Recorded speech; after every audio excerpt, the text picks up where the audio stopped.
Hi guys! Ayan guys, gagawa kami ng suman na malagkit. Linagyan ko siya ng black na malagkit din.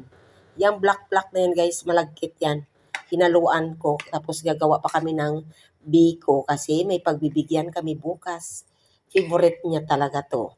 Yan, ibabalot na natin siya maya-maya guys sa dahon.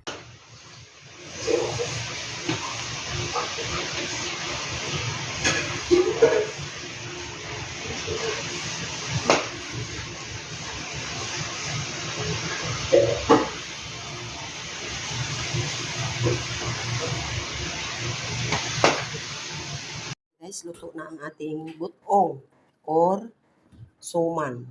Yan. Sarap. Sarap niyan guys. Ito na binalatan ko na. Yan, ganyan siya. Yan yun ang laman niya. Ito yun. Tapos meron ding biko. Ayan. Yan. Thank you. Thank you very much.